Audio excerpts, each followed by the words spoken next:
Everyone's laughing and having fun. I've traded yearbooks and signed them all but one.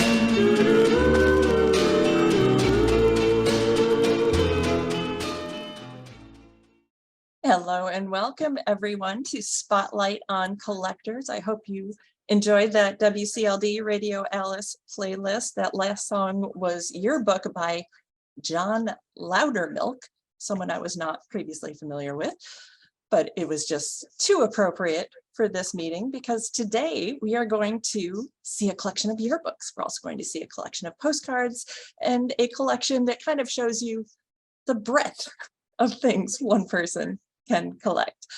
My name is Heather. I have two titles now, so I got confused. I'm the Vice President of the Lewis Carroll Society of North America, and I'm also the Chairwoman of the Senior Common Room Curators. That is the group of ladies who brings you these events every single month. Now, I hope you were paying attention to that slideshow because we do have some exciting events coming up. In August, we've got Fran Colt with a very sciencey talk about Lewis Carroll. We haven't actually had one of those yet, so I'm super excited to hear about Lewis Carroll and Alice and science and medicine. And then in the fall, very exciting, we've got at the very end of September, beginning of October, an in-person meeting at Case Western Reserve University in Cleveland. And hot tip, we just put the lineup of speakers on the website, so you definitely want to go and check that out. Our first presenter today is Catherine Richards. She has been collecting and researching Lewis Carroll for over 40 years.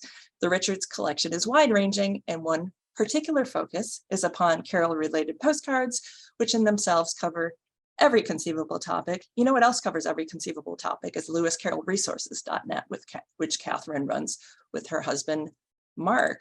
Welcome, Catherine.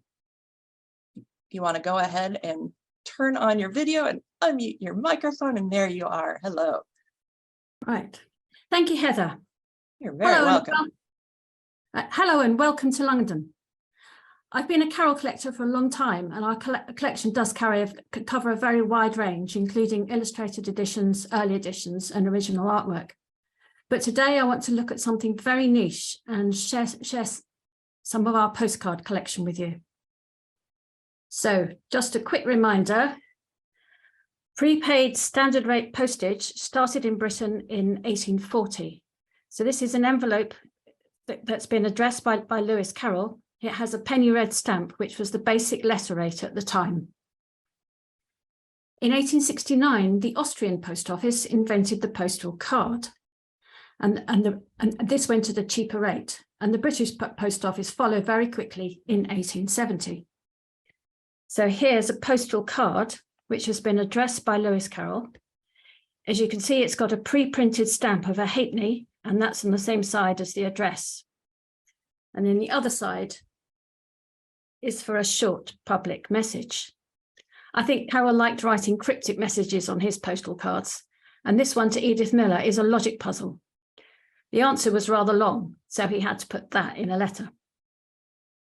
But what's the use of a postcard without a picture? Of course, you could put a drawing in with your message, but the first commercial picture postcard was 1894. So this is during Lewis Carroll's lifetime. But they didn't really take off in Britain until after Queen Victoria died in 1901. So as an excuse to buy some of the beautiful early cards, I started a sub-collection of the holiday postcards that Lewis Carroll might have sent if they'd been around a bit earlier. So here's a very early German card, which was posted in January 1898. It shows Cologne, which is where Lewis Carroll visited in 1867 on his way to Russia. And you can see the cathedral and the railway station. At this time, the best printing was in Germany. And until the First World War, a lot of postcards for the British market were actually printed in Germany. So another one here, this postcard of bathing machines at Sandown in the Isle of Wight was printed by a company that was based in Dresden and Berlin. So at first, there were very strict regulations. One side was reserved just for the address, and the other side was for the picture. So any message had to be squeezed onto the picture side. So this is an early British card, which shows Emmeline Terrace's Alice from Christmas 1900. In 1902, an Act of Parliament allowed a message to go on the same side as the address. So British postcards were printed with that side divided into two, hence the term divided back. The USA was a few years later. So this card is the Lewis Carroll Memorial Cot at Great Ormond Street, which was funded by public donations after Lewis Carroll's death. The first 2 decades of the 20th century has become known as the golden age of the picture postcard. Postcards were great for a quick note, and they appealed to people who liked collecting and celebrity.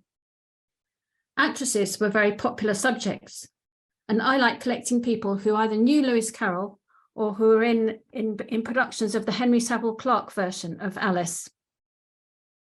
The Bowman sisters were all child friends and all appeared in at least one of the Alice productions in Lewis Carroll's lifetime.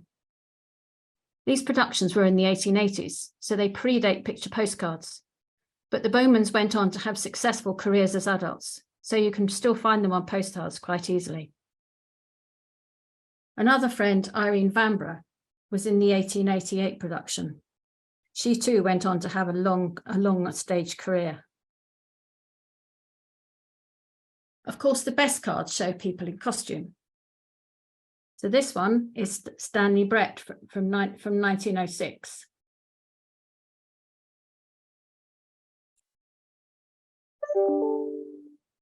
This one is Cora Goffin from 1913. So she went on to be a major musical star and married Emile Littler.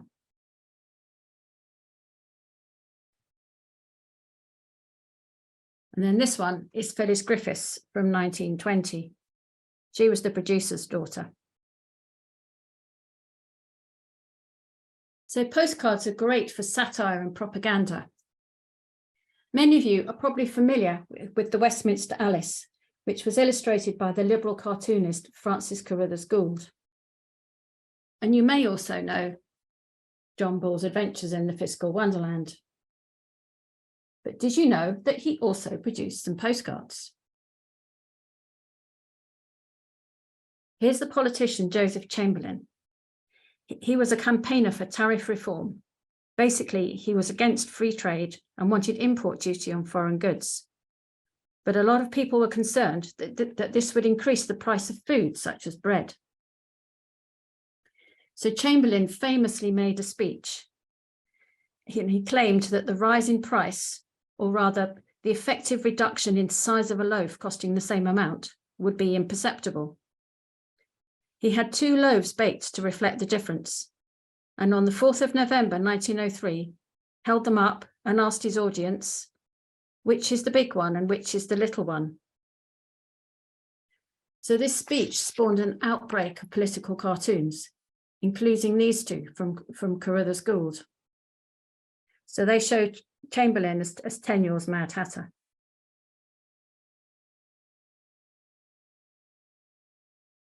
And then a more recent political example is the campaign against the expansion of Hinkley Nuclear Power Station. So Walter Marshall was chairman of the Central Electricity Board in the 1980s.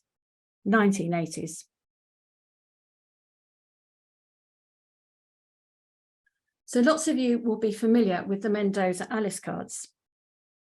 But a couple of years ago, I stumbled upon what I think must be some proofs.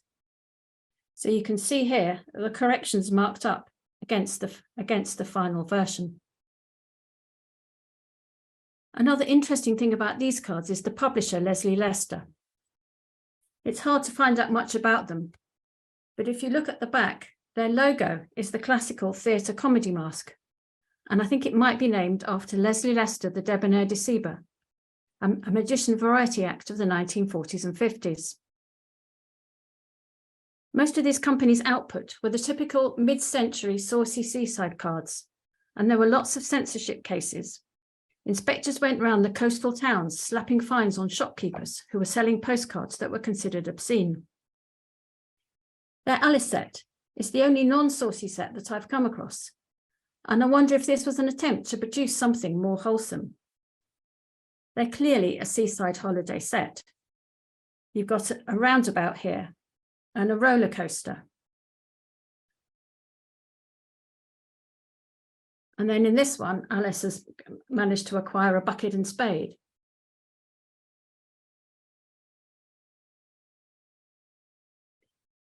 Now this card here by a different company clearly was intended to be saucy. It's only a sketch, but you can see it's been stamped on the back as approved by the independent censor. I don't know if it was ever actually produced. Some of my favorite cards are the privately published ones. And then you have the fun of trying to research what they're all about. So some cards in this group have been annotated on the back. Alice Carlyle, 1907, and Lieutenant Harold Rigg, Indian Army, 1918. I've discovered that this was a production by the Carlisle Cathedral Choir School. In 1905, the organ master Sidney Nicholson, who became famous for his church music, wrote a version of Alice in Wonderland especially for the choir boys, performed in aid of the organ fund, and he revived it in 1907.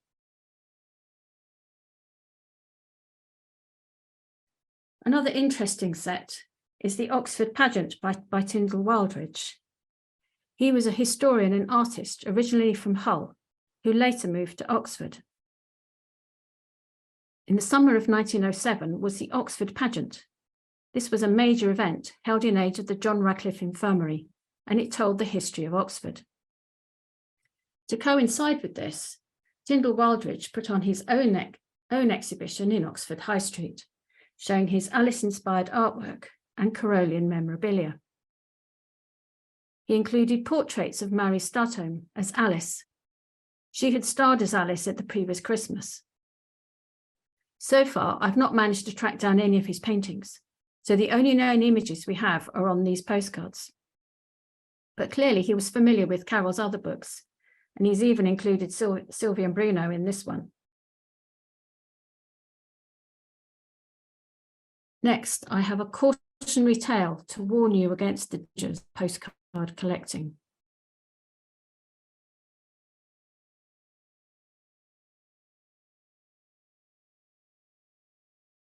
In 1907, the newspapers reported the story of a young man who was cultivating a hopeless passion for the actress Mary Statome.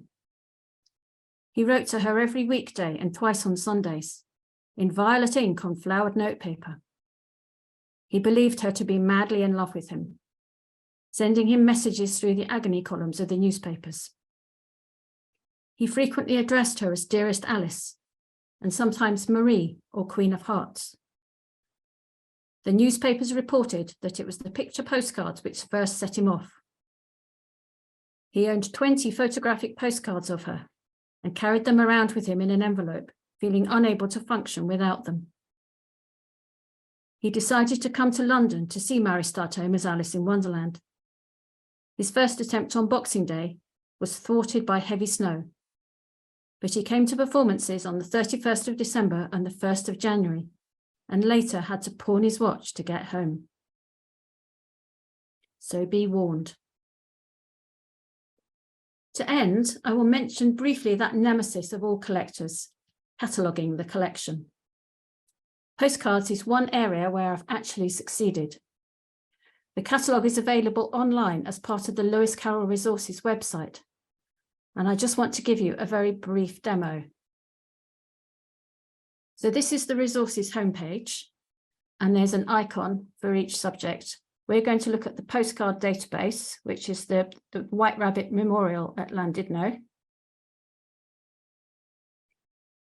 And there are two main ways of looking. You can browse by category, or you can search on keywords. So if we have a look at categories, and we'll look at actors who've played Alice, and we'll have another look at Harold Rigg. So now you can see all the cards, and you can see that as a result of my researches, I've managed to identify all the cast members. So this one here is Harold Rigg as Alice and George Robinson as Puck. And if you click on the card, then you get an enlarged version.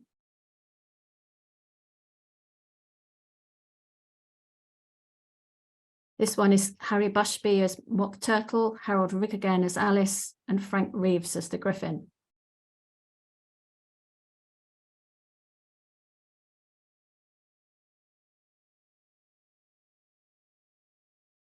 So if we have a look instead at the keywords, and we'll type in pageant,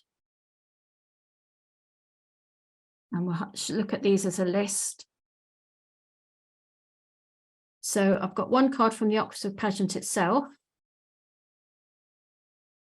and this shows the legend of St. Friedwide. So she was the patron saint of Binsey, which is the little church just outside Oxford where the treacle well is. And the other cards are the Tyndall Wildred set, which came in their own special envelope.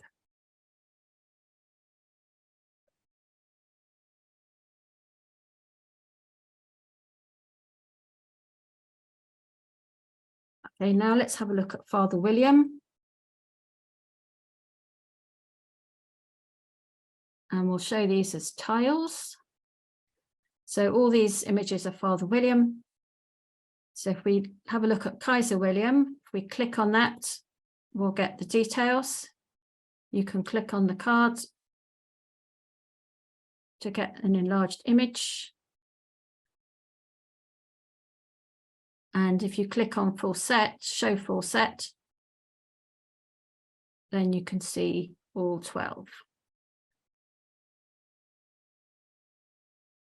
And finally, if I've inspired any of you to start collecting postcards or revive a dormant collection, I'm offering to send you some free postcards. I have made up 10 packs, each 25 different postcards, which I'll give away. And I'll explain how to do that during the Q&A.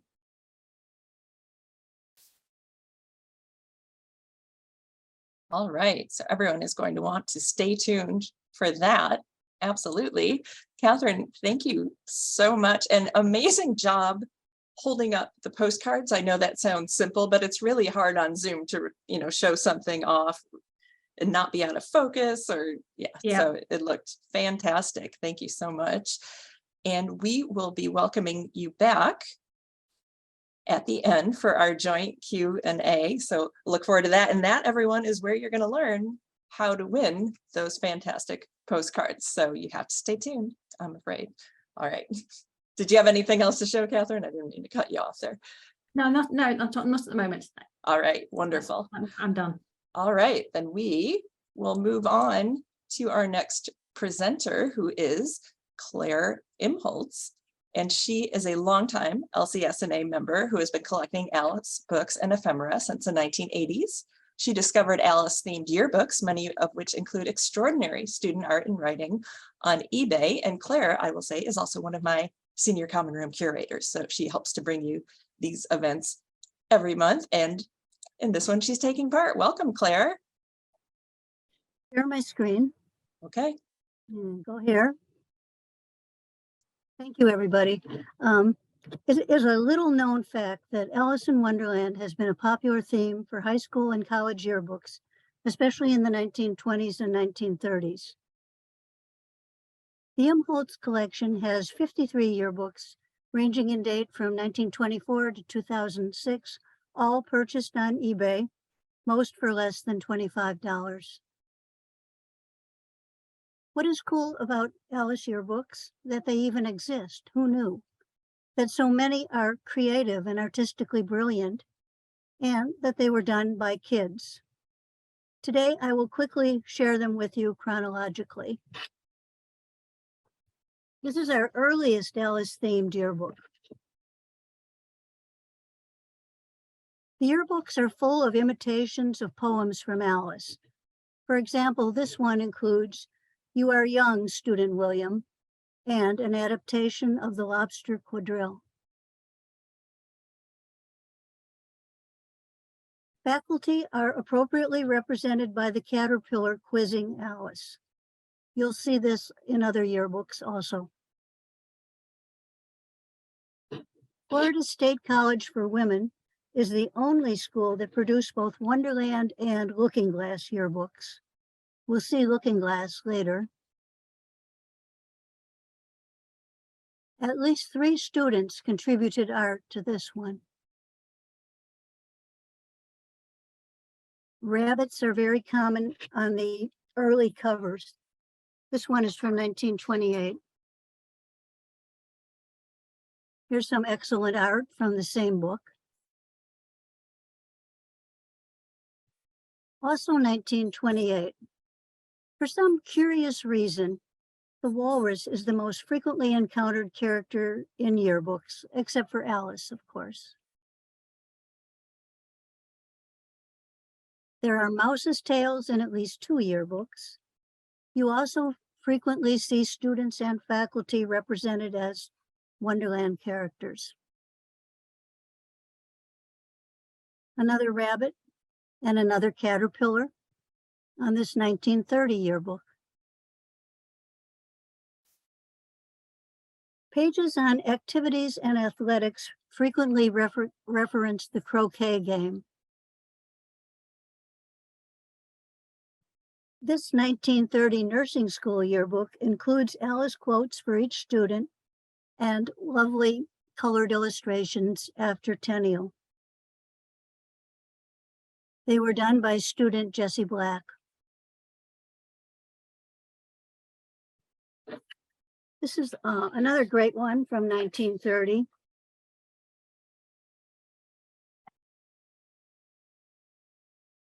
The end papers are a bit spooky. Alice has a doppelganger running with her, and there are 2 scary faces in the rabbit hole.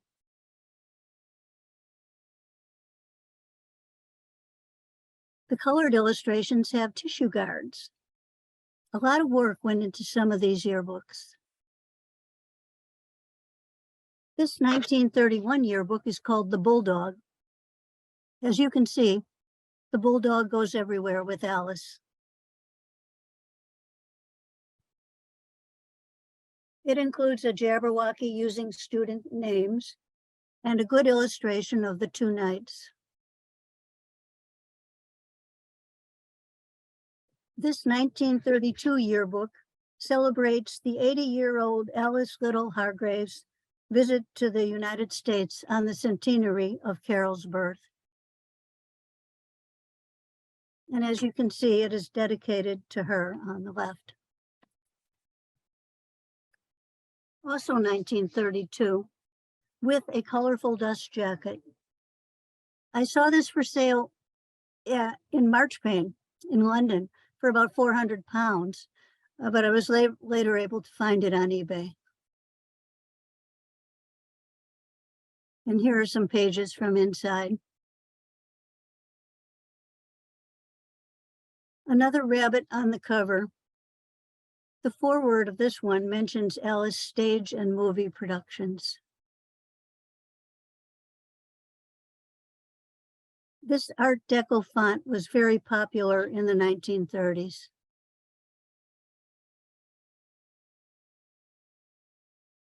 Interesting end papers in this 1934 yearbook. This one, like many others, has several stories based on Alice. Alice seems to be following the rabbit up the rabbit hole on this cover. And on the right, the use of trial scene for the administration is quite common. Beware the teacher's eye, my son, the hand that takes percentage from your grade. It's a great Jabberwocky imitation. And here we have another walrus.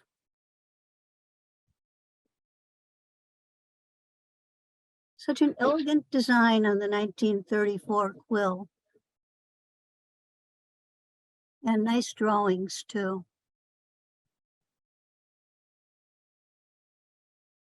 Forward to 1935, this is Smith College, with a wonderful after-tennial collation of scenes, including a very mad Mad Hatter.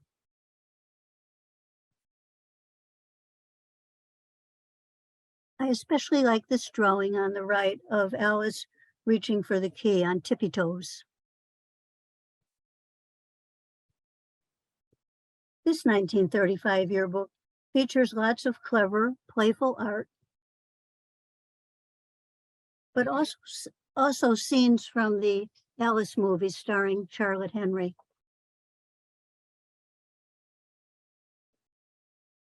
This is a junior high yearbook. It has 3 walruses, and here are 2 of them. Forward to 1937, a faculty member as Caterpillar. 2 more as Father William and Son. And 2 more at a tea party. This one has Alice end papers and an Alician lower border running throughout. The acorn is brilliant.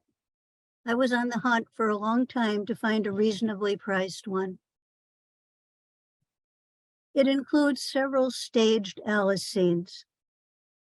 My copy is particularly poignant as the former owner inserted newspaper articles about classmates and teachers killed during World War II, including the yearbook art director, Howard Bass, after whom a Navy ship was named. Also brilliant, Radnor High School, 1941. Many illustrations are by Jan Grant, later Jan Berenstain, co-author of the Berenstain Bears books. The entire yearbook narrative is a pastiche of the 2 Alice books.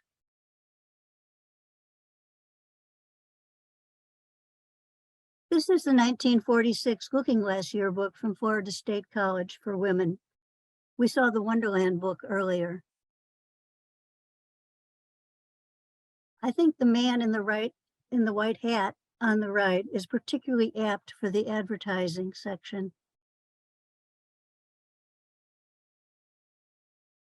Another Father William imitation. It keeps the meter, at least at the beginning. This 1947 yearbook is from Hunter College in New York. And here we have another good Father William. This one also tries to imitate my favorite poem, Alice's Evidence. But it doesn't do too good a job. I really like this one, which is illustrated with a few striking full-page illustrations, full-page photographs. Here's another one, and 2 more. A 1950 engineering school yearbook with what is perhaps a looking glass on the cover. Strangely, this is the first time I've noticed the obvious question, what is the use of a book? But on the right, there's a strange misquotation. 3 squares to the left, said the Queen, and Alice falls right down the rabbit hole.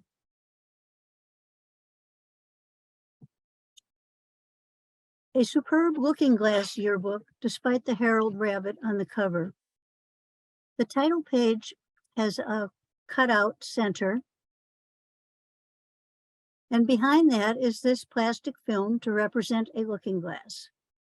When it's removed, we can see the rest of the cutout page, which I suspect is an accurate depiction of the school interior.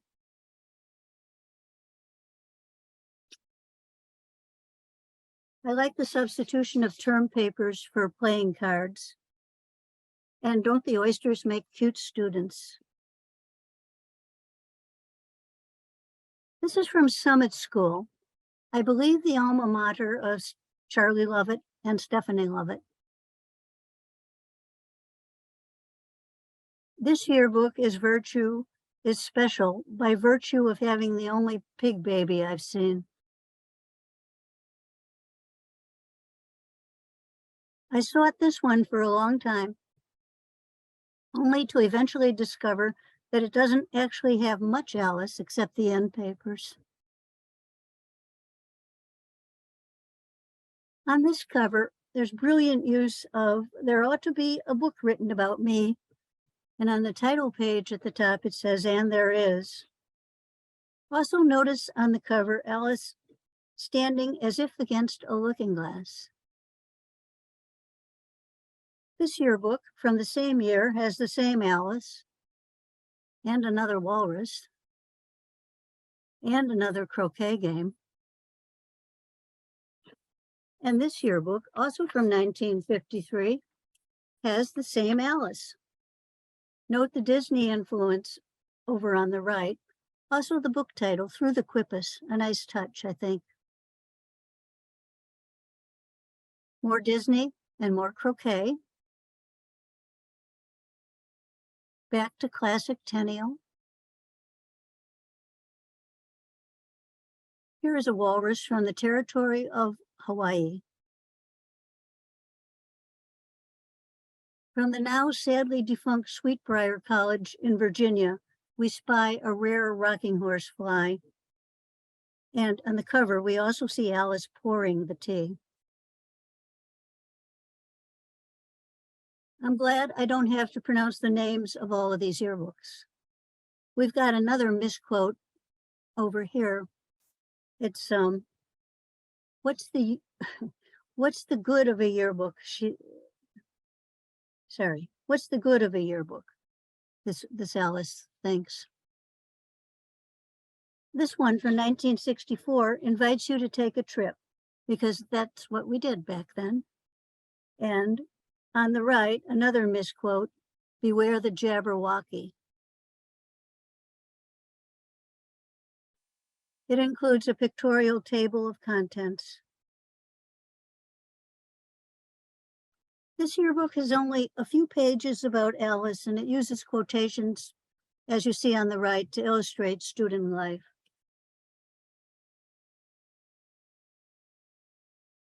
I like these spontaneous freehand drawings. And here are two more. This 1970 McGill University yearbook is the only one explicitly dedicated to Lewis Carroll. And this one from 1971 is the only one to include a record. It also has nice looking glass drawings. Despite stiff competition, this is absolutely the best Alice yearbook. From 1972, the University of Nebraska. Here is a nice juxtaposition of images. Here's a Stedmanesque illustration, perhaps, on the left. The flowers on the right ask, what is the use of a book? Instead of croquet, Alice and the Queen running illustrate activities. And on the left, it says, our artists searched out as many versions of the Alice books as they could find. The book closes with this classic senior sentiment. Here's another traditional looking glass. It includes reverse printing and seniors depicted as Momraths and Borogovs.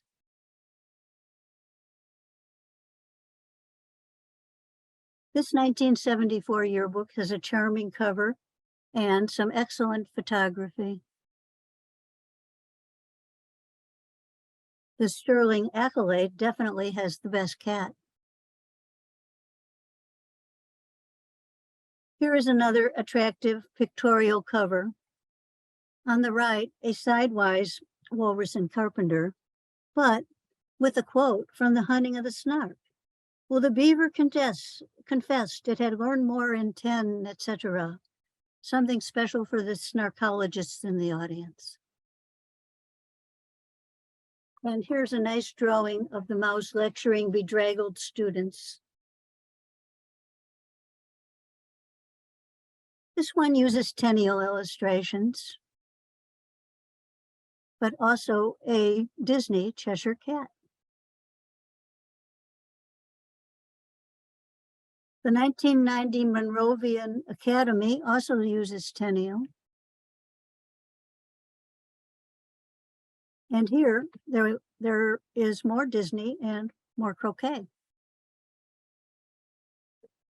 Finally, jump forward to a brilliant cover, although it does include the White Rabbit and his watch in a looking glass scene. Inside, a manga-influenced garden of flowers. The back cover has Wonderland characters under a tum-tum tree. You can note the cat in the crook of the tree there. Well, I stacked them to see how high they were. And one more.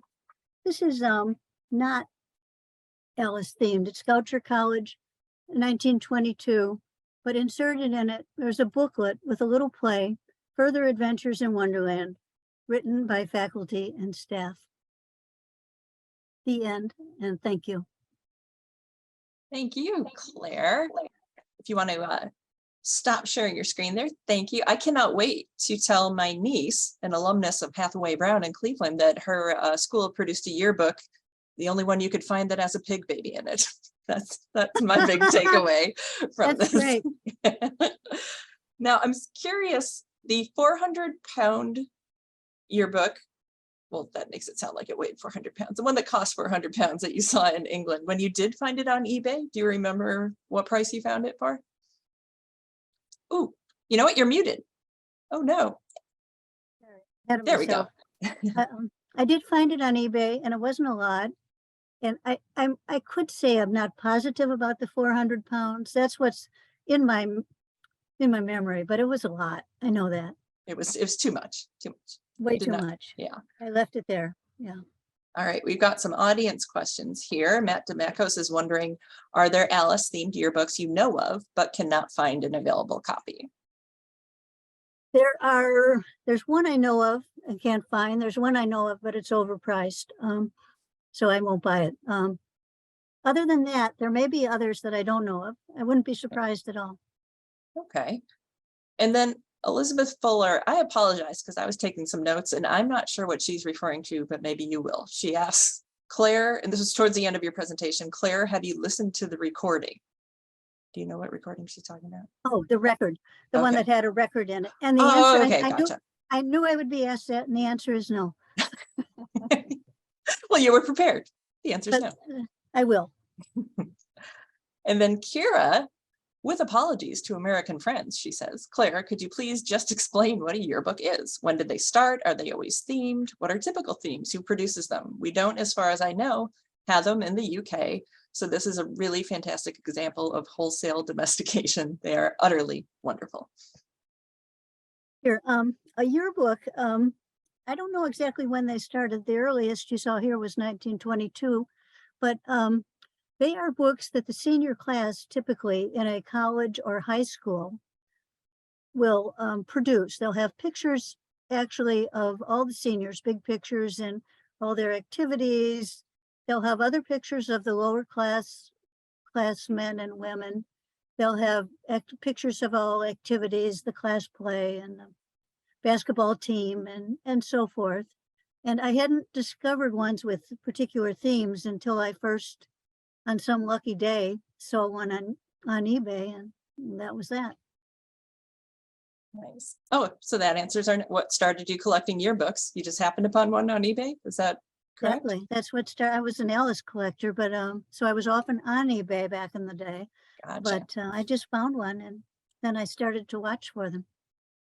Now, a quick Google search. Now, it's the top Google result, which, as we know, isn't always the most correct one. It's the most popular one, but it claims that the first official yearbook was in 1806 at Yale. There you go. I did know that, of course. Of course. Yeah. Hi, August. All right. And Edward Giuliano is wondering, Claire, you twice mentioned you searched for a specific yearbook. How did you even know it existed? From other collectors or elsewhere? These are ones that I had seen on eBay, but I thought were overpriced. So I just kept, when I would think of it, I'd remember every once in a while to look for one. Gotcha. Yeah. And Jessica Teeters is wondering, how often are there inscriptions or student added drawings that follow the Alice theme in these yearbooks? Oh. Added drawings would be lovely. I haven't seen any of those. That would be a great thing for me to go through page by page and see if there's any, you know, of a classmate as the Mad Hatter or something like that. Now, do the yearbooks have just like the regular inscriptions that you might expect, just to have a cool summer, see you next year, like kids writing in the title pages? That's special about Alice that I saw in the yearbook. Yeah. Gotcha. Linda Gray Moyne is wondering, what's the most recent yearbook in your collection? I was very lucky. I really thought I was done years ago, and they keep cropping up. And about a month or two ago, I found the final one from 2006. I found the red and green, which I'd been watching for.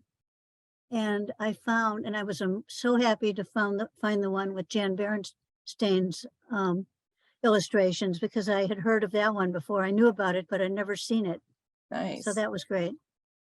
And actually, going backwards a little, I meant to ask this a moment ago to add on to Kira's question. Do you have a lot of college yearbooks, or is it mostly junior high and high school? There's just one junior high, I think. Okay. There's a fair number of college. I didn't actually count them this time to see, but I would think 20% are college at least. Okay, because that is actually unfamiliar to me. Maybe just because I went to a huge school, Boston University. I can't imagine there being a yearbook. You know, that's interesting that colleges have them. Oh dear. All right, let's see a few more audience questions here. Arnold Hirschon points out that the Berenstein illustration misspelled Carroll. Only one L there. I did notice that, but I let it pass. And also, Arnold is also wondering, he says, I enjoyed seeing the yearbooks influenced by other illustrators, including Alice in Wonderland, showing a Pogani influence. Did I say that correctly finally? I always say it wrong. And the 1930 Yellow Jack's entrance to Wonderland based on a vignette by L.J. Bridgman. Well, I guess there wasn't really a question there. He just enjoyed it. No, it's just a nice comment. Increases our appreciation. Absolutely. And Mark Richards is wondering, have you ever tried to track down any of the people involved in these books? No, I have not. I have not gone through them to see if there's anyone famous hidden in any of them, you know. Yeah, might be. And Stephanie Levitt is wondering, has the flow of copies ended? I think that schools are mainly using online yearbooks with the templates provided by the company. Very sad. All right. Well, I guess we'll end on that sad note, actually. That's the end of our audience questions. The death of the physical yearbook is what we'll end on. And Stephanie apologizes for the question. And thank you so much, Claire, and we'll see you again after Joel is done speaking. And before I bring Joel out, I do want to remind everyone that we do have a social hour immediately after the presentation today. And I am going to go ahead and introduce our final presenter today. Joel Birenbaum is a member and former president of the Lewis Carroll Society of North America. He's the creator and administrator of the Alice in Wonderland Collectors Network. He was also the organizer of Alice 150, which was that week-long celebration of the 150th anniversary of Alice's Adventures in Wonderland in New York City. And just knowing how much work these monthly events are, it just absolutely gives me palpitations to think about how much time Joel must have spent on that. Joel, welcome. Go ahead and turn on your camera and unmute your microphone and say hello. Okay. So welcome to my Wonderland. Sit back and enjoy the ride. Allow me to set the stage. FYI, I've been collecting Alice for, I hate to admit it, 50 years. In the beginning, I only collected illustrated Alice books in English. I had a list from the book Illustrators of Alice by Avendin and Davis. This was my guide. When it became much harder to find the ones I was missing, I decided it was okay to expand my scope and add memorabilia as an accent to my collection. Long story short, I now have 1,200 books and 2,000 objects, more or less. Talk about a slippery slope. There was no rhyme or reason to what I bought. At one point, my wife asked me, "How many plastic tea sets do you really need?" And answer, there came none. Artwork, prints, and posters were the obvious extension to illustrations. But to my mind, figurines followed by other figural items were easier to display, so that's the path I chose. At this point, there are no limits. I have lost control. So let's go to the first slide. So we begin with a nod to our author, Lewis Carroll, with a Royal Doulton Toby jug. Most of the rest of this, if not all, is Alice. Now here is an anomaly, a statue I bought ignoring my own collecting prime directive, never buy a damaged item. It appealed to me because of the facial expressions. They are serious, pensive. So I bought it, chips and all. I've never seen another one, and it still brings me joy. This was a moment of calm before the storm. Now it gets hectic. So now we will drink from the fire hose of collectibles. Prepare to take it all in. I will not have time to identify every item. So we start with Department 56, Distressed Birdhouses. Oh, poor Alice. Faith Wick, heads on a stick. It's like being at the state fair, except they're not fried. Ah, weird things. To give you a taste of the range of my collection, I almost prefer weird things as they add some zest to the collection. As Lewis Carroll's books, Alice books, invite multiple interpretations, so should collections. They should allow for the same thing. So these are newer items, relatively. So these are mostly Cardew and other stuff. What the prim and proper now call realia, I still call them other stuff. Can you guess which piece is my favorite? I knew you could. It's my favorite teapot, the Mad Hatter by Cardew. Here we have the rest of the distressed birdhouses. I have to admit, I didn't particularly care for these when they came out and I saw them, but my wife took a liking to these. She doesn't take a liking to most of my stuff, so I bought them, and now they've grown on me. I really like them because they're just totally different. They're not polished. Okay.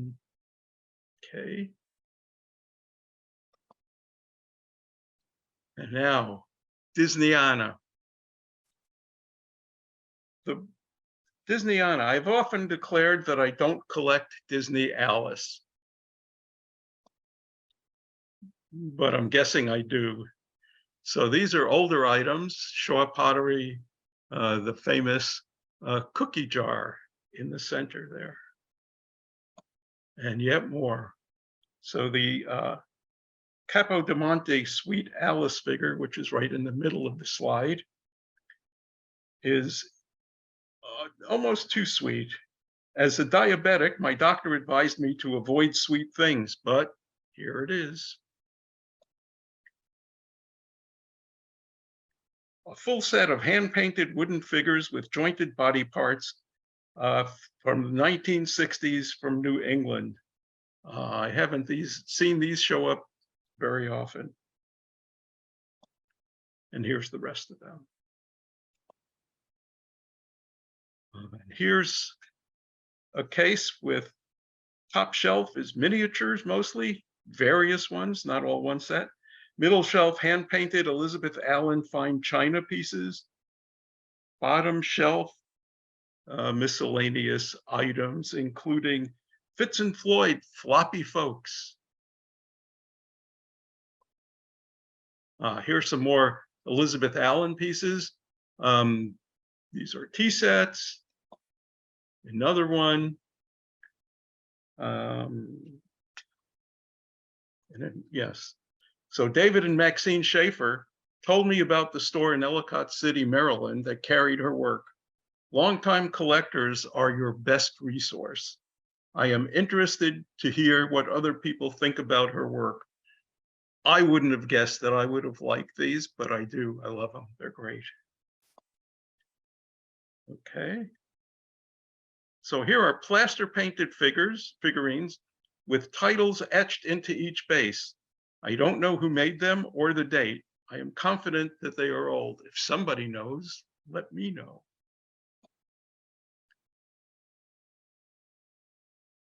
Snow Babies crossover figures and paint domain boxes from France behind them. Unknown California pottery miniatures on the shelf below. Yeah, this is embarrassing. On the top shelf is UNESCO figurine set with box never opened. They've been that way on the shelf for years. I'm guessing I never opened them to portray them because they're just too cute for my taste. The next shelf down, tin boxes and Hamilton figures. On the bottom shelf is what is it?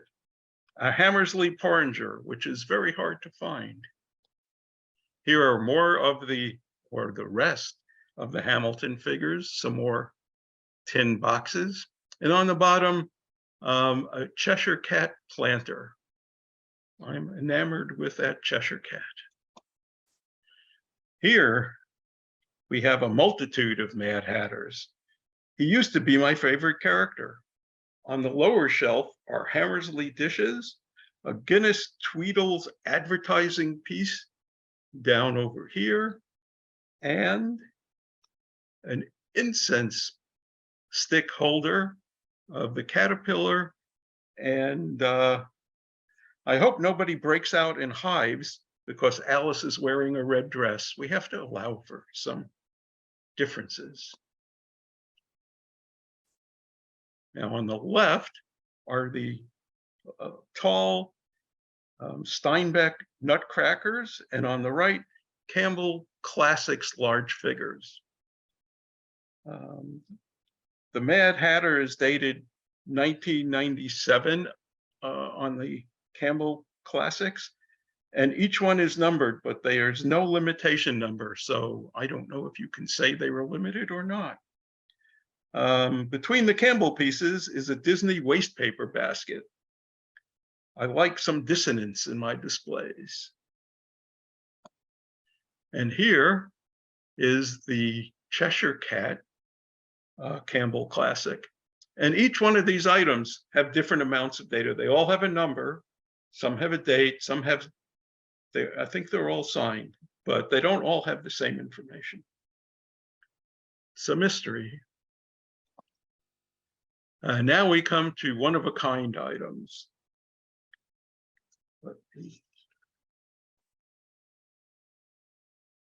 Yes, I really like these Day of the Dead figurines.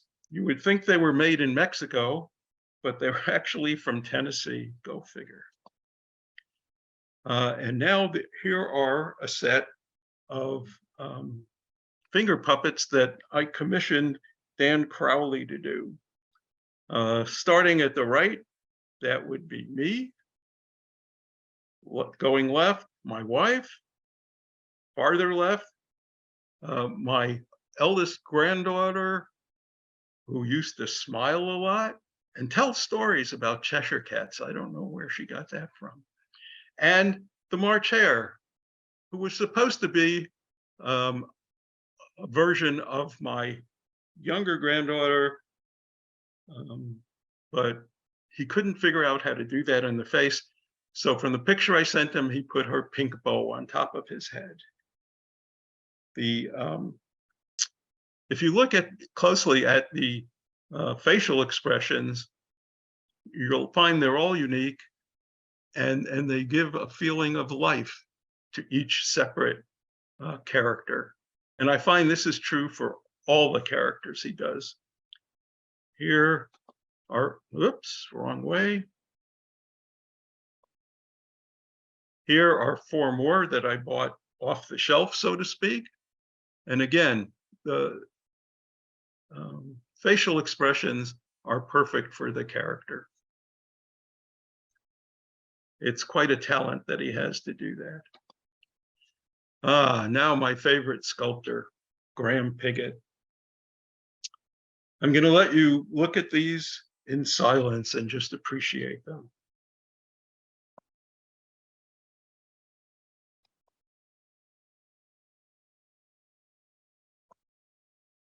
Well, I won't be totally silent. This picture here is to show just how much work he puts into setting this chaotic top of the table. It's amazing to me. Now we get to the second part of the show, and that would be my 15 minutes of fame. In July of 1992, I joined a group of Carrollians from the LCS on a trip to Croft to visit the Dodgson family home when Charles was an 11-year-old, and his father was the deacon of St. Peter's Church. Having a short attention span, I left the tour touch early and went over to the church. I was at the top of what I remember to be a 2-story staircase and looked down at the chancel, which was surrounded by bas-relief carvings. One was a feline head jutting out of the wall, and I thought, it's the Cheshire Cat. And then I noticed it didn't have a grin. So I went down to take a closer look, and indeed, what could not be seen from above was the wide grin below the jutting head. As a child, if Charles were on his knees crawling towards the wall, from a distance, he would see the cat's entire head. But as he neared the wall, the face would not be visible, but only the grin would. Voila, the inspiration for the Cheshire Cat. The article that was written for the local newspaper was picked up by the wire services and quickly spread to a myriad of newspapers, magazines, and radio shows. So this is from the local paper. This is the next day from the local paper. And here, where are we? Here, you see the Cheshire Cat, you see his face here. And if at a certain angle, if you're close enough, you can't see the grin from above. So if you're an adult, you wouldn't see it.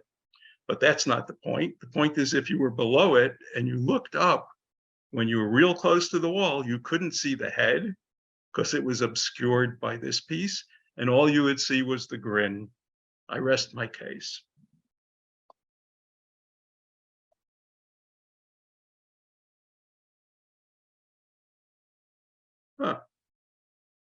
This way. Okay, so here is a photograph of the sculpture, and this gives it a feeling of being not quite monochromatic, but it really is. So it's hard to see details, especially from far away. But you can see that here is the face, and if you were looking from above down, you wouldn't see the grin. And if you were down here and looking up, if you were right by the wall, that this would obscure the whole face and all you would see was the grin. So that was my 15 minutes of fame. So I had Graham Pigott, I asked him if he could create a Cheshire Cat with my face. We sat opposite each other chatting about ourselves while he worked a piece of clay into a model of my face. It was a bonding moment. You can't help but meet great people while collecting Alice, I assure you. So here are the photos straight on. Now, most people, without me there, they notice something is wrong with the cat, but usually they don't put their finger on the nose, which is a giveaway. But I am told that when you look in profile, that this is definitely my face. So after that, the notoriety and what have you, which was short-lived, the Cheshire Cat became my favorite character, displacing the Mad Hatter. Here is a painting by Dominic Murphy that graces the wall at the door to my Wonderland. It is my ideal Cheshire Cat. I have many more paintings of his. Perhaps you'll see them in the future. I would bet that nobody has the next one. Yes, it's a Cheshire Cat grotesque. For the garden, I would imagine. I must not have purchased anything in a long time, so that when I found this, I bought it. It's the only reason I could think of. So I have said this before, and it's worth repeating. My most precious collection is that of my fellow Alice collectors. They have added greatly to my life experience. Now, if I still have time, I had a set. These are Ainsley figures with that show scenes actually from the books, and I like them a lot. This is a Pioneer ceramics creation from California. I have not been able to find any information on them, and I don't know what the date is. I'd like to know. Gort figures from New Jersey in the late 40s. Do you all know what a candle crown is? This is a candle crown from the bottom. It's hollow. These are the candle crowns, the first ones I know of, made in the late 50s by Royal Worcester. An interesting choice of characters. Then in the year 2000, Department 56 came out with this set, which was just ceramic and I believe made in China.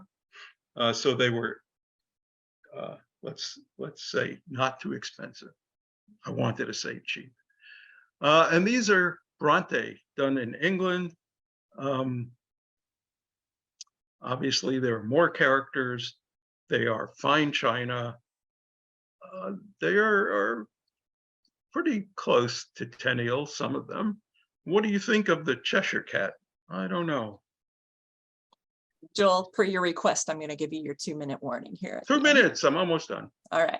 So now you have, if you have candle crowns, you need candle holders. And these are by Silvestri, but you wouldn't dare use those candle crowns to snuff a candle. Here's probably the oldest figural item I have, is this doll, eggshell head with paper dress, 1880 to 90. It's Alice when she was small, and unlike most dolls, and I have some, this one just really appeals. Again, it's the look on her face looking up. All right, I'm going to ask for input on this. This will go quickly. I bought these 12 dolls. I only put these 2 out on display because I remember I didn't like them, the other ones. I opened the box, wrong way. I opened the box and I saw these and I go, well, these aren't bad. And then I saw those and I go, well, yeah, not what I picked, but not awful. Yeah, then I saw these and I remembered why I didn't like the whole set. So if anybody can tell me whether any of these are worth displaying, let me know. I want to thank the LCSNA for providing us with a platform to engage in these discussions. And I thank Heather for the production excellence she brings to them. Thank you all. Oh, thank you, Joel. And just so you know, if you could stop your screen sharing there, I am going to put, Joel gave me the contact info were three of the main sculptors that he talked about. So if anyone wants to contact them, I would think especially to get your own finger puppet in your likeness, that would be pretty exciting. Two sculptors and one artist. Sorry, two sculptors and one artist. Three artists, let's say that. That makes it Okay. easier. And I saw in the chat, Ellie Schaefer-Salins was wondering how many teapots you have. Do you have any idea? Not as many as she has. Well, that's a good But answer. of course, see, when I got the Elizabeth Allen ones fairly recently, I have at least one. I don't remember which one she does not have. Oh, goodness. Oh, So that's there. got to be driving her crazy.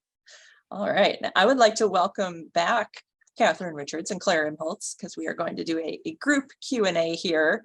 And Clare and Catherine, feel free to think about your wide-ranging collections when I ask you these questions. It doesn't have to be just about the postcards and yearbooks you talked about today. And actually, first, I wanted to ask Catherine something, because Catherine, I'm sorry, I meant to ask you this before we moved on, and then I just barreled ahead.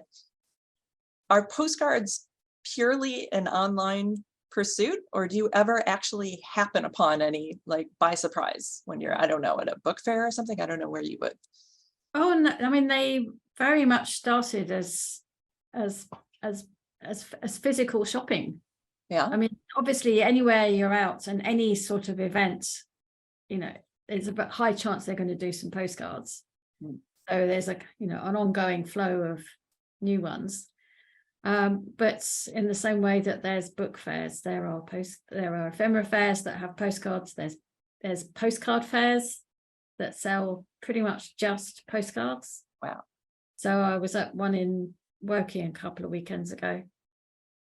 Do you ever come across any by accident, like a postcard fair? Obviously, you're going to look at postcards, but do you ever just go into shop and, oh my gosh, here's some, maybe not historic Alice in Wonderland postcards, but here's some Alice cards? I mean, some kind of secondhand shops will have a box of old postcards or whatever. All right. I'm sure I've ever actually found anything in just a small box, but they're all over the place. Right. I remember I asked Dana Noon that same question when she gave a presentation on Alice in Wonderland Valentine's, again, very specific thing. And I believe the answer was no. I've never come across one. Like, it was only online that she's been able to find anything, but that's a lot more specific than just postcards in general. Now, Clare and Catherine, I'm glad Joel mentioned this towards the end of his presentation. When I was talking to him yesterday, he mentioned buying something that he just flat out didn't like. Is this something collectors do? Have you both bought things that you're just like, I don't like this, but it'll round out my collection, or it's worth something, or I don't know? Yeah. I mean, yeah, I mean, there's some ugly stuff. I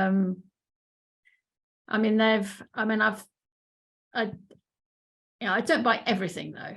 I mean, there's just so much reworked tenure that's produced as modern cards now that I just don't bother with those, because I just end up with boxes and boxes of kind of unattractive reworkings of tenure, which is not really the point. So I don't buy everything, but there are some cards that are horrible and some cards that I like that Mark says are horrible, but they have to go in the collection. And Clare, have you bought something you flat out just don't like? So I've bought things that I found out I didn't like after I received them in the mail, I really didn't care for them. I have some, but no, in general, I don't think so. I'm like Catherine, I don't go after a lot of tenniole now, because obviously I've got enough tenniole already. And I'm glad Catherine brought up Mark, because, and everyone correct me if I'm wrong, but I believe Catherine and Mark are both collectors. Clare and August are both collectors. Joel, you and your wife, that's not the case, right? You collect and she tolerates? Encourages? Yes, Encourages? Tolerates. Okay. Well, sometimes she encourages, but Okay. Tolerates. But I learned something once when I was in London with David Schaefer, and we were Cecil Court looking at the bookstores, and he went into the one that I can't remember the name, but had mostly film and stage stuff. And obviously he'd been there many times. And he went in and he found this photo from the 1950 Nonpareil movie of the Tweedles. And I thought it was, to me, everything seems outrageously expensive. And he went out and he called Maxine and he told her about this. And her answer was, if you like it, buy it. Now, I was smart enough to relate this instance to my wife. And she sort of said, yeah, I agree with that. I don't know if she would admit that now, but yeah, she's good. Do you think maybe she'd also say, if you don't like it, please don't buy it? Or she's okay with that? I don't buy too many things anymore that I don't like. I'm just running out of room. And Claire and Catherine, has there ever been a big disagreement between you and your collector spouses about, oh, I don't think we should get this, but the other person does? Or is it just always, yeah, that's fine, let's just do it? More the latter, I think. Yeah. Yeah. We'll do it or we won't, you know. Has it Yeah. been the cause of any major strife in your marriage then? Yeah, no. No, I mean, you can't get everything. You have to, you have to walk away from some stuff. Indeed. Now we do have a few questions for individuals in the Q&A here. Catherine Linda Gray Moyne is wondering, what is your grand total of postcards currently? It's 3,000 and something. Is So, that, I mean, including duplicates or no? Oh no, no, not including duplicates. Right. But that includes a lot that are very obvious, very obviously directly related, but also others might be places that he went to or people that he knew. So if you just look at it, you wouldn't immediately think that was a Lewis Carroll postcard or an Alice postcard, but it's got some connection somewhere. And what I quite like about the early ones is that I think it shows places nearer the time that Lewis Carroll was actually there. So if you're getting Edwardian cards of buildings and street scenes, then it's much closer to the time that he was actually alive. I have a question about postcards. Those seaside postcards, Yeah. why does it state on them something with the permission of Walt Disney? Oh, Since they're not Disney-esque at all. no, they're not. I think at around the time that the film was, the whole time he was preparing it and the film was due to come out, I think they were just really aggressive about buying up all the rights to the film and to filming and theatre and all the rest of it, because I think they just wanted to protect their own their own image. So I think they just wanted to drive everybody else out of the market. So I think it was just a bit of aggressive marketing. But yes, I mean they are nothing. It's just odd. Yeah, they're nothing to do with it.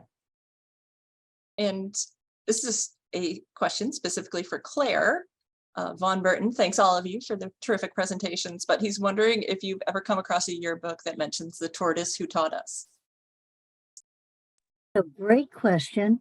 And offhand, I do not remember seeing that. I would have taken a picture of that page, if I had noticed it. It's possible it's in one of them, but. Yeah, it seems like such a layup, you would think. Yep, Someone, yep. I used it for our summer school. I couldn't resist, the little flyer there. Now, Arnold Hirschon has an excellent question, and it's kind of the converse, or maybe the inverse of a question I was going to ask. I was going to ask, is there anything you ever bought that was just instant regret? Like, oh no, why did I buy this? But Arnold is wondering, he says, Catherine, there are some things you just said, there are just some things you have to walk away from. What have each of you collectors walked away from that you later regretted? And were you ever able to find it again? Do any of you have any instances of that? I almost did. I was shopping at the Marshall Field's rare book room, and I found a book with original photograph of Carroll, an inscription or a signature that wasn't in the book, but was sort of cut out from somewhere and pasted in the book. And I believe it was for his nephew, the one he wrote the Hunting of the Snark for. And I saw it and I said, no, I can't. I mean, that's first of all, not in my collection. I mean, I was doing illustrated Alice. This wasn't an illustrated Alice. And I go back every few months and look at it and no. And then I went back and it wasn't there. And I was heartbroken. And then I went and said, where's this book? It used to be here. And he said, oh, it was moved over here. And I bought it immediately. So the story had a happy ending. It had a happy ending. Right. Claire and Catherine, anything you ever just kills you that you didn't buy it? There was an 1866 Alice that was offered to us by a friend in England for £1,000, and it wasn't in, this is some years back, it wasn't in great shape. And, you know, in hindsight, I probably should have bought it, but we still don't have an 1866 Alice. So yes. Anything for you, Catherine? Oh, I just block those things out of my mind. That's good. Be a goldfish, as Ted Lasso would say. Now, Mark Davies is wondering, Joel, does your wife have an equal amount of space in your house for her stuff? Not in this room, no. Well, when we started, when we were building this house, she was very into building this library, and she helped design it and changed it some to make more room for me. But yeah, she wanted me to keep everything in this room. Well, you know, these open concept houses don't have walls. You can't hang artwork. And little by little, every once in a while, she'd give me some space. And now everything in the hallway, up the stairs, down the hall here is all Alice stuff, Alice artwork. So she's come around. She's come around to the kudzu-like growth of the... She has a room that has, it's basically her library. It's just one total wall of books. Yeah, we manage. She spends money on stuff that I'm not always crazy about, but I've learned to keep my mouth shut. I've made a request that all the New York Islander memorabilia stay in one room. So that's the concession we make in my house. And part two of Mark Davies' question, and actually any of you can answer this because I know you collect things other than just yearbooks and postcards, but do you know which is the character of which you have the most examples of figurines or artwork or what have you? And is that deliberate, or do you think it's a reflection of what retailers see as the most saleable? Interesting. Well, I search for the ones that don't come up too much. So Father William and just off characters that are rarely portrayed. And I look for those more than the standard characters. But I mean, I have to guess it's Cheshire Cats. Yeah. Claire and Catherine, do you have a character that stands out that you have more of anyone else? But after any specific characters, August is making me laugh. I'm sorry. No, I don't. I mean, mostly we do books, so they have all the characters in them. So. And August, you can lean in if you want. 2 presenters for the price of 1. That's totally fine. Or stay off camera, whatever you like. To all the presenters from Edward Giuliano, do you have other collections, non-Lewis Carroll collections? Yeah. Bit of Edward Gorey. So do I. I have a decent Edward Gorey collection, just books, and Ralph Steadman.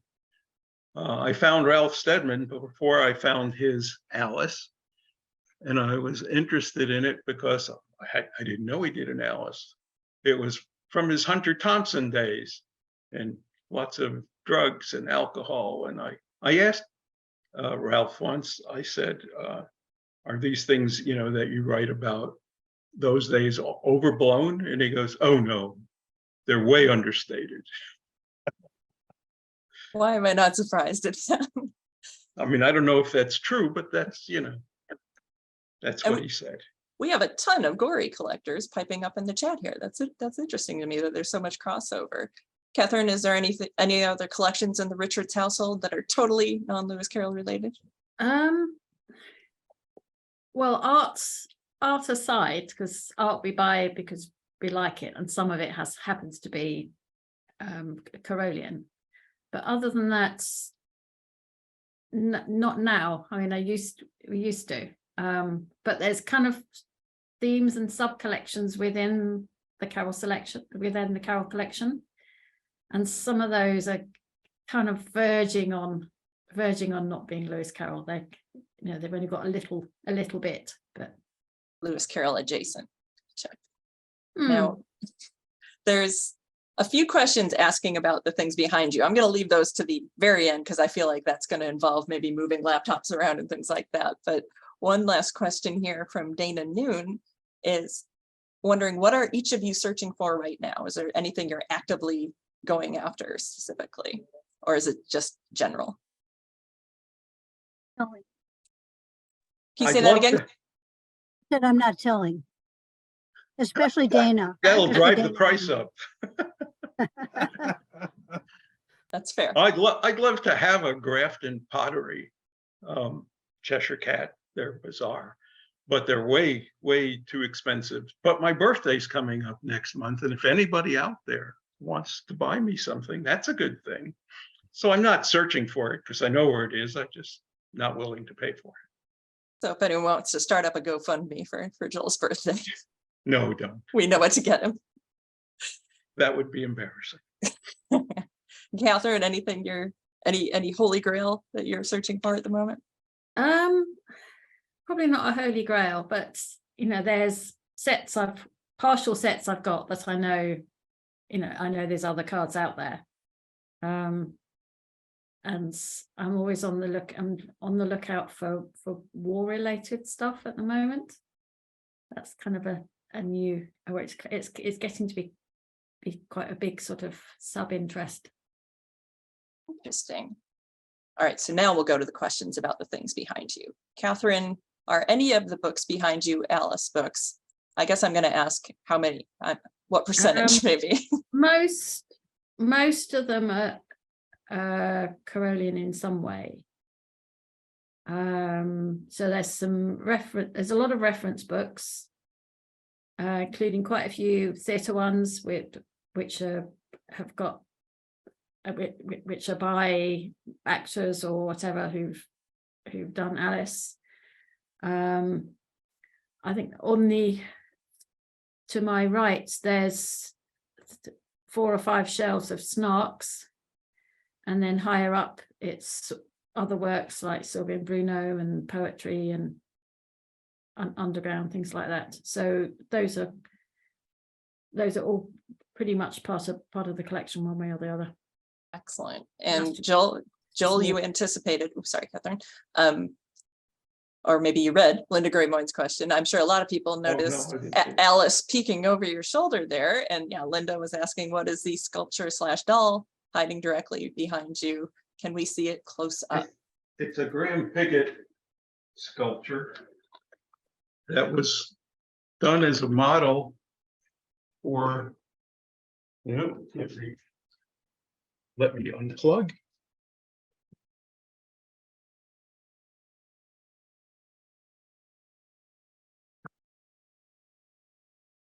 Gorgeous. So they were going to do Can you point it upwards just a little? Oh, unless you're just trying to show us the rabbit. Sorry. One more. Okay. Yeah. Yeah, Perfect. you can get up or down. There are just numerous characters all around this thing. And this was done as a model to be presented to a committee that was doing the Oxford Walk, Alice Walk. And so he presented that. I can't imagine why they wouldn't do it, but it was why they didn't do any of it is because they didn't have the funding in the end. Let me see if I can turn this around and get it. So yeah, it'd be nice to see the bottom. Many characters. So we have the unicorn, the lion, Tweedles up here, the White Knight, Cheshire cat. Caterpillar. Who is that next to the caterpillar? Or to, well, from where I'm looking to is right. This guy? Where? Yeah. Oh, this? That's his pipe. Oh, I think the other direction. Sorry. There's nobody. Oh, it's the carpenter, right? Is everyone seeing what I'm seeing? Am I the only one? Am I hallucinating? It looks like the Yeah, carpenter. Okay. And we have two more group questions. Thank you, Joel, for showing us that. Oh, my pleasure. Cindy Water is wondering, what is the longest search any of you have ever had for an item? Did anything span years, decades? Took us a while to get an Appleton Alice, but we have that now. It took me 8 years to find that Radnor yearbook with Jan Berenstain. So, Anyone else care to weigh in on any long pursuits? I used to go through the antique magazines, and they had an advertisement for some company that was putting about everything you wanted to buy or sell. And so I put something in there and asked for the Appleton Alice and a couple other things. And it took years before I got any response. And then they'd start coming in. I mean, people would probably find it in their library. And years later, I actually did get an Appleton Alice out of that. But not much else that I can remember. Okay. I didn't focus on things that much, looking for one thing. I just looked at stuff in books, and I mean, for the books off the Abingdon and Davis list, that took a while. Sometimes I didn't get them because I couldn't afford them, and some of the ones on the list were foreign language editions, so they weren't in my bailiwick. But yeah, it took a while. The Marie Lorenzen took me a long time. I mean, I'd seen them, but for outrageous prices, and I got one fairly recently. Nice. And someone is wondering, do any of you collect Christmas tree ornaments? Alice Christmas tree ornaments? I think so, yeah. Yes. I have. My mother would be so proud, her nice Jewish son collecting Okay, I was waiting for that sentence to end. Okay. Christmas ornaments. That's David like Schaefer had a bunch of them. David Schaefer. my wife collects Christmas ornaments that are not Alice. So we have a bunch of those. And I didn't mention on that Chicago Tribune front page newspaper article on the across the whole bottom, the same day George Harrison was on the front page and the Pope. And I thought, I bet when they showed the Pope this paper, he said, "What? Joel went to church?" I think he would have been very excited just to know that the Cheshire Cat mystery had been solved, actually. So there's one final question here, and it's actually perfect because it can lead to a plug to our fall meeting in Cleveland coming up here. Cheryl Thurber is wondering if there are Alice-related song collectors, or if any of you are that, recordings, like whether it's vinyls or CDs or whatever. She's from the Jefferson Airplane generation and saw them at early concerts in California. But certainly, as I've discovered, creating my playlist for all these events, seems to be an endless well of either songs that reference Alice in Wonderland or have them in the title or album covers. Do any of you collect any of that at all, or no? I have some sheet music books. Oh, Yeah. that works. So sheet music. David Del Tredici's operas, of course. Those are great. There are a lot of kids' records, but Gotcha. And I'm pulling up the event page for the fall conference. And again, this is in Cleveland, Ohio, which is home to the Rock and Roll Hall of Fame. And let me find the listing. I believe someone from, oh no, not from the Rock and Roll Hall of Fame, but Daniel Goldmark, professor and director of the Center for Popular Music Studies at Case Western Reserve University, will explore the history of popular songs inspired by Carroll's works from the earliest days through rock and roll. So anyone hungry to learn more about that topic should get themselves to Cleveland. We are not going to live stream that event at all.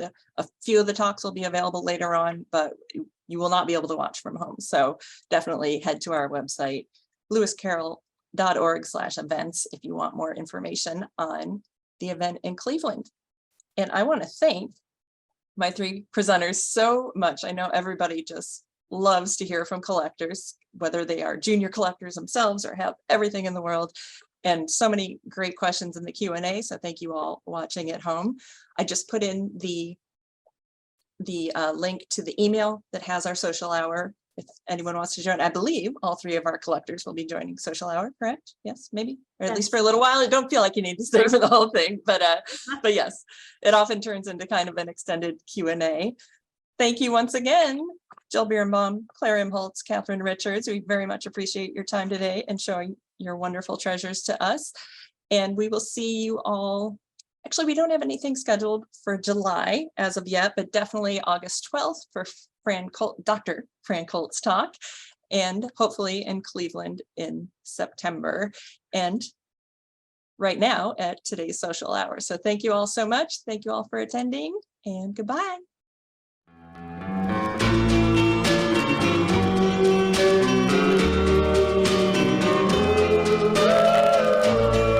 Everyone's signing each other's yearbook. Everyone's laughing and having fun. I've traded yearbooks and signed them all.